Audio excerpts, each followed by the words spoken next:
Good morning, everyone. It is Indigenous Peoples Month. It's a few days after Election Day, so there's a lot going on. And I'm super excited to be with you today for another Zoom In with Zach. I got a really awesome guest, another one of my peoples that I go way back with from my Nets days. So super excited to introduce my LinkedIn community to him, and we're going to get right into it. So again, hope everyone's having a great Friday. Is looking for a great forward to a great weekend, and let's get into it. Another Zoom in with Zach.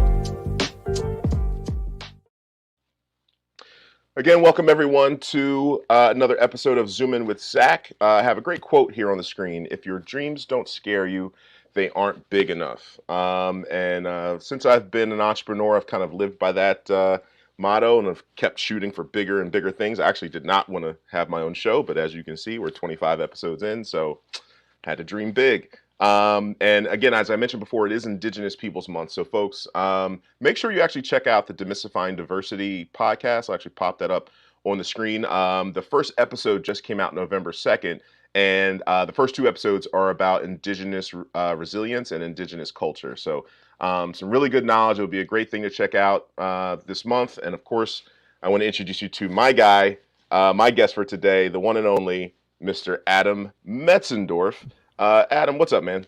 How's it going? Appreciate you having me, James. We go way back, and I don't know if you remember this, but when I first started with you in the New Jersey Nets, we were told, "Hey, dress for the job we want, not for the one we have." So I wore a suit every day, and Yeah, you affectionately dubbed me "Suit" and exclusively called me that for the first 6 months of my career. I, So just for you, Susan I and Blue. appreciate it. I appreciate it. Yeah, this is my man Suit, and sorry for that abrupt intro. I actually didn't mean to bring you on that quick, but this face, it just comes on and it lights up your screen, and I tell you, his energy is next level. And yeah, I remember Suit. I forgot about that from the last time we touched base. But yes, I do distinctly remember Suit. And also, what you guys don't see is he's like, what are you, 6'4", six something? I am 6'4", yes. Okay, so like it's a big suit, like walking around all over the office. But yeah, as Adam told you, we worked together at the Nets for years. And Adam was one of the folks that was there, when I left, and I always kind of follow people's career. I like to see, what's going on with them. And he went all the way out to the West. He ended up working for the Phoenix Suns organization and some of the other teams they have down there. But Adam, tell folks a little bit about your experience, I guess since we've last seen each other, but kind of what you're doing now professionally with your time. Absolutely. So started my career in sports. I've been in sports for more than a decade. And my last stop was I was the director of membership experience for the Phoenix Suns. And I decided to leave that career after more than a decade, leave my dream job, because I was taught kind of growing up through my faith, through my family, that if something's wrong, you can't sit on the sidelines. And I think what's going on right now in Washington is wrong. I think we're putting politics over human beings. And the person that represents me in Congress, his name's David Schweigert. He epitomizes that. The one thing I think people can bipartisanly agree on in Capitol Hill is he is corrupt. He was bipartisanly fined and reprimanded last July for 11 counts of fraud. And yet he still won the election. And he gets by because he stays silent on key issues. And what I mean by that is after the insurrection, he didn't vote against our election results here in Arizona, but he did turn around and vote against Pennsylvania's, which I know probably means a lot to you there, Zach. And on top of that, he doesn't go to these Trump rallies in Arizona, but he sure as heck doesn't speak out against them.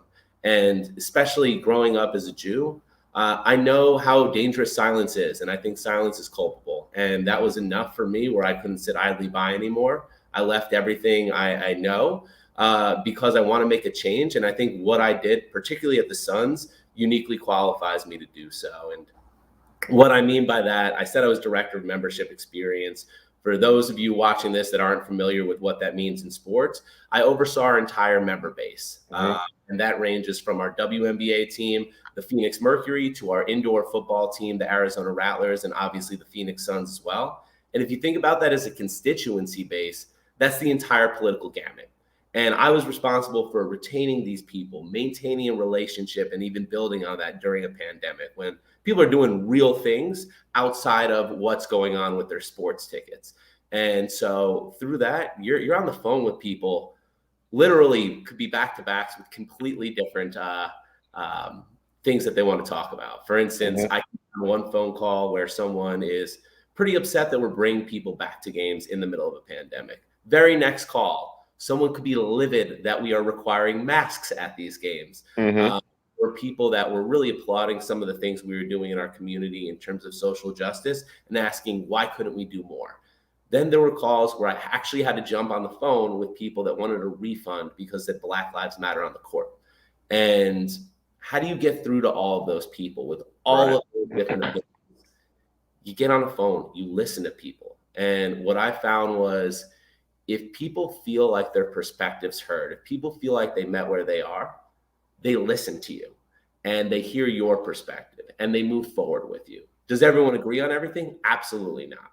Right. But if we can actually bring discourse back to things, you can move forward. And we retain 96% of all members through the pandemic by building those relationships. And then when the team on the court really started playing well, which Zach, you and I in our careers, we haven't experienced very often in our careers. So when that happened and we were able to increase capacity on top of that, instead of being on our heels, we were ready to capitalize. We became an industry leader with it. We shared those best practices across teams.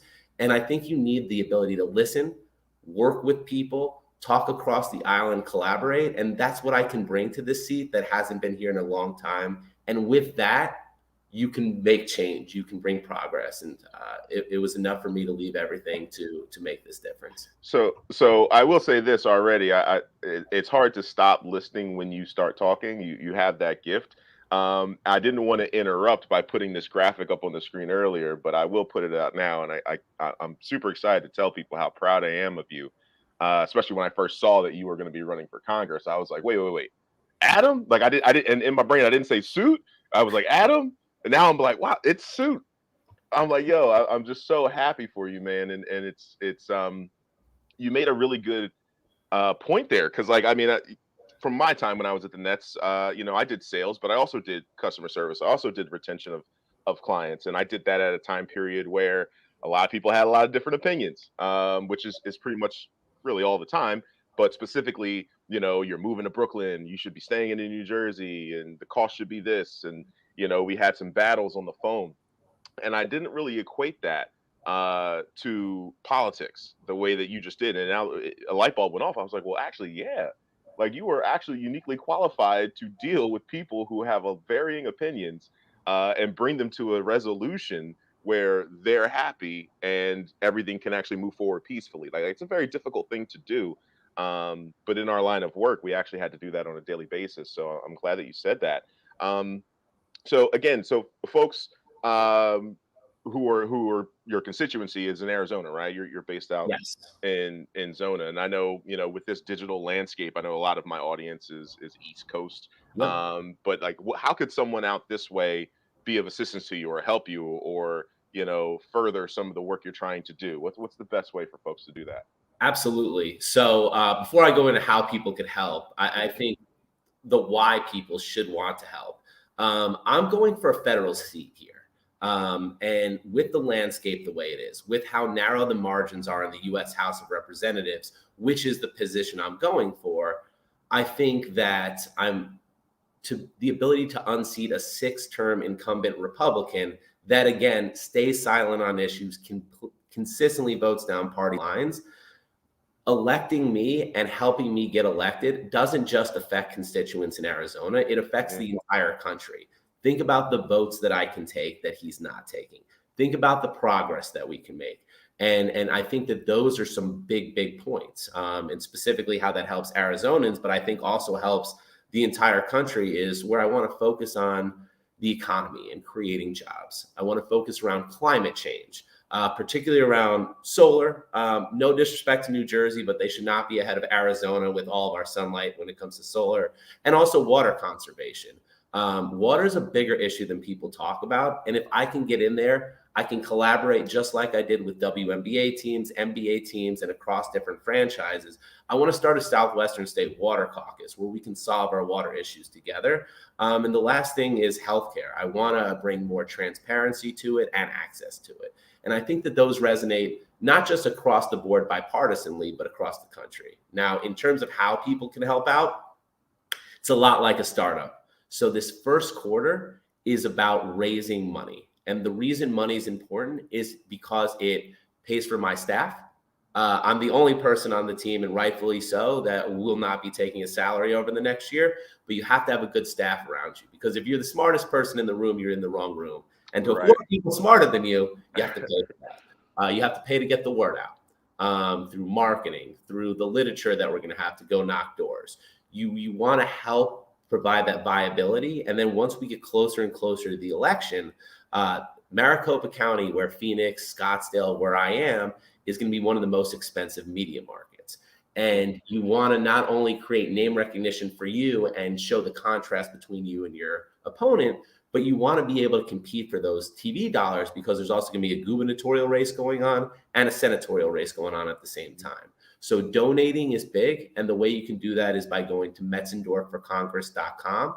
And the other thing that is big is spreading the word to people that want to help, want to make a difference. And that can be done on any of my social handles. The other thing is my personal email is adam@Metzendorf4Congress.com. My phone number is 602-855-0246. I want to talk to people. I want to hear what issues are important. And through that, I want to move forward together. So it's a great question. It's a long answer, but hey, you know me. I love to talk. And No, and it was a solid answer. And I love that transparency too. People reach out to him. If you have a question or if you have a disagreement, if there's something you want to discuss, he just put it out there. You can hit him up right now. That's awesome, Adam. So we're going to move over to my favorite part of the show. Yes. 3 random questions. All right. So I'm going to need you to give me a 3-digit number.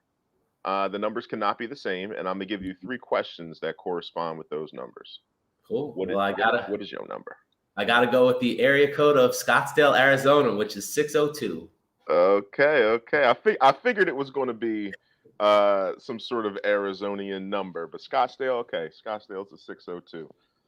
So first question, we're going to go with 6. Let's see here. Oh, why can't I find my questions? Oh, there we go. What skill set did you gain or improve during the quarantine? Wow, that's a great question. I think, and this is a term, and I got to give credit to Lance Tyson and also Allison over there at Tyson Group, because I learned the term through them, but it was tactful empathy. People were going through different things during the pandemic. And when you reach out, you want to be mindful of that. And the way to do that is by coming in, being empathetic, but also doing your best to keep the task at hand top of mind, right? So whether that's calling people and explaining the fact that, hey, we're going to roll you your money, your season ticket membership over for an entire year, you have to do that in a way where you're hearing people out, you're meeting people where they are, exactly what we talked about before. And the other way that you learn how to do that is with your team, the people that report into you, the people above you.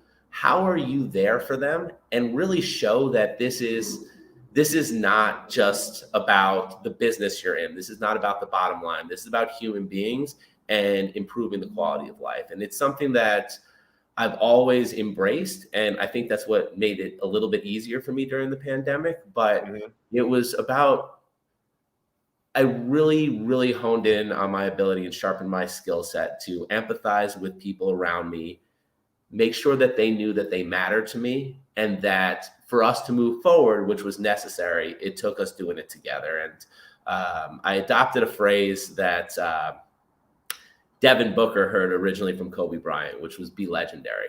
And That's something that I try to instill in my team members. Go from good to great to legendary. And being legendary meant developing the right relationships with our community, with our season ticket members, and with our fellow employees to move forward together. And if we can achieve that legendary status, that's hitting every single goal, that's making everyone happy, and that's getting every single person where they want to go. So that's, I think, the skill that I sharpened the most during the pandemic. Awesome. Awesome answer. Um, I'm gonna skip zero because zero is I'll show you what zero is. Zero is random. That means Random. I get to pick your question. Can't wait. So I'm choosing between two different questions, but I'm gonna give you your two first. Okay.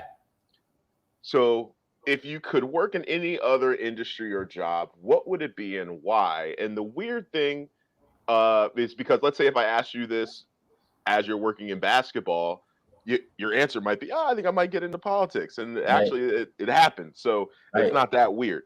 So if you're not doing politics, and of course the answer can't be pro sports, Got what's it. something else you would want to do? An industry you'd work in? Um, I would love to be a professor, a college professor. And the reason I say that, I'm a proud Indiana Hoosier, Kelly School of Business graduate, and I love giving back.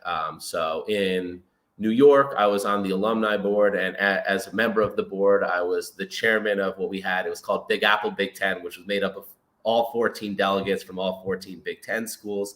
And I did a lot there to bring in the TV station Big Ten Network to help with our alumni events and provide resources to alumni there. And now in Scottsdale, I'm a member. I'm on the advisory board for the Kelly Sports Industry Workshop. And basically what I do there is I teach people, hey, if your dreams to get into sports, if your dreams to go into something that typically isn't recruited out of college, I want to give you the tools. I want to be a resource to you because I didn't experience that. And it's very, very important to me to give back. So Right. either teaching politics or teaching business, but specifically mentoring students on how to get in, because it's one thing to get to where you want to go and try to achieve your dreams. It's an entirely different thing and a different feeling to help someone else achieve their dreams. And if I can't do that by representing constituents or building up my sales reps, I can do that with college students and help still mold the future. Awesome. Yeah. And folks, when I tell you about the when he mentions the Hoosiers, he's not playing. Like look at this. You read at the bottom at the stuff he likes. It goes basketball, volunteering, mentoring students, especially Hoosiers. He wanted to make sure that that was a point when I asked him to give me some things he loves. So he's Hoosiered out. Yes. And I remember your cubicle and all the Hoosier stuff you had there too. That goes way back. I have a picture over my shoulder. Sorry, mirror image here, but it's the Watford for the win shot that beat the undefeated Kentucky team at the time. I celebrated that with Hoosiers in New York City at the time. I had already been working for the Nets, and that was one of the coolest shots, the coolest moments ever. So I memorialized it on my living room wall. Not surprised. Not surprised. So I decided for your next question, your zero, which is random, which means I choose. I'm giving Yep. you this one. Number 5. If you could go back to your first days as a business professional and give your old self one piece of advice, what would it be? I think that bit of advice was one that I actually ended up giving myself after the fact. But it's in those moments where you feel so stressed. And in New Jersey, as you can remember, that was stressful. So for your viewers that don't understand what inside sales is, it's this entry level position in sports where you're hourly. You're kind of the bottom of the barrel. You're quite literally in a room with no windows, No making benefits. no benefits. You're Yeah. making 80 to 100 calls a day. And I had to do that coming off of the worst season at that time in NBA history, going into an impending lockout. And with that, just there's more caveats there. Because of the collective bargaining agreement, you weren't allowed to mention a player's name on the phone. Mm. And on top of that, if the season didn't happen, it would never happen in the state of New Jersey, because regardless, we were moving to Brooklyn the following season. And with that, you only have 11 months to get out of this program, and there was a hiring freeze. So there was a lot stacked against me. And Wow. I remember Yep. freaking out, like, did I make the wrong decision? Should I have gone the traditional route? Like, I was ready to let go of my dreams right then and there. It was a stressful time. And then I finally took a step back. I couldn't afford my own place. I had an aunt and uncle in West Long Branch, New Jersey, and I was walking the boardwalk. And I remember thinking to myself, it was at night, and I was watching the waves, and I was like, God, how many people would kill for the opportunity to be stressed out that they're trying to get promoted for the New Jersey Nets? It's like, I work for the New Jersey Nets. Jay-Z is a part owner of this franchise. Right. And you know what? I can't control what's about to happen. I can't control if I'm going to get promoted, but I'm going to give it everything I have because I have this particular opportunity. And when I came with that epiphany and just kind of let everything else go, and made the decision to control what I was going to control and do it with a suit and a smile, and be myself and try to bring others with me on that path, uh, everything changed, and the rest is history. I got promoted during that hiring freeze. I made it to Brooklyn. I became a manager, and I learned so much through sports in my career that I left it to give back. And you don't do that without perspective. So I Right. guess if I had to answer your question in one word, it's perspective. I wish I had. Gotcha. Yeah. Got you. And even to piggyback on that word, to hear you explain that time period, for me, I was already on the staff, and my perspective of looking at that time is different. That burden and struggle of the hiring freeze, and you have a limited time to get this job. Like, that pressure on top of what I recall dealing with must have been intense. So definitely kudos to you for all the success you've had in pro sports, the success I know you're going to have in politics, because you're genuinely a good dude and you care, and that goes a long way. It goes a really long way. So props to you. Because I don't know if you're in a hurry. I feel like I want to give you the bonus question, because I was choosing between two, Bonus and this is away, the one baby. I chose. I can Yeah. bonus away. So this is my favorite question that I give anybody. So hold on, let me find it, and I'm gonna give it to you. That's not it. That's not it. Where is it? Here we go. Favorite question. You ready? Yes, sir. If you can only listen to one album or artist while you do work, what or who would it be? Mm, think about it. That's tough. So this is a two-parter, neither of which are my actual favorite artist. Fair. My favorite artist is Fabulous. We can get into that a different time. But We there's will. there's two different artists that I listen to, and it depends on what kind of work I need to knock out. Hmm. So if I need to write a paper, or I need to create a 30, 60, 90-day plan, or I'm looking over some things and I need to do some reading, anything like that, Beethoven.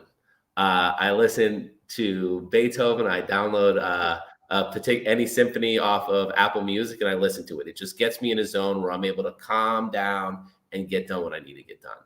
Now, preparing for a presentation or a PowerPoint, or getting ready to start my day while I'm working, or I know I need to get up on something, Jay-Z, and particularly older Jay-Z. So there's just a few songs. I don't know why they do it for me, but they do it for me. Can I Live? You Don't Okay. Know, Hard Knock Life, Public Service Announcement. For whatever reason, old Jay gets me in the zone like All no right. man can. So yeah, That's fair. He has that effect on a few people, I assume. And props to him to going in the Rock and Roll Hall of Fame. yes, sir. Uh, awesome, awesome. Well, listen, man, I really do appreciate you coming on, zooming with Zach. You've been my first candidate that I've had on, so I feel like I'm a part of like the process of you getting where you need to go, and getting these votes, and hopefully winning. I'll be one of those first early steps. So this is super awesome. I look forward to supporting you, and I wish you the best of luck, man. I will hope you truly crush it. Means a lot. Thank you so much. Awesome, awesome. I'm heading out, everyone. I'll see you on the next Zoom In with Zach. Adam, I'm leaving it to you to close the show. Peace. Well, thank you everyone for the time. Any amount of help you can give would be greatly appreciated, even if it's just to have a conversation. I'd love that. But I'm a leader. I lead with empathy. I lead from the front. I lead with professionalism. And I think that's what we're lacking in Washington right now. And I want to make that difference. And I want to make that difference for Arizonans. And I want to make that difference for our entire country. So please, please, please give me a shout. Metzendorfforcongress.com, at Mets for Congress on Twitter, at Metzendorf for Congress on Instagram and Facebook, also on LinkedIn. I love the business community. So let me know how I can help. Let's connect. Again, my number is 602-855-0246, but I'd love to talk. I'd love to help. And thank you again for the time and hearing me out today. Up and Adam 2022.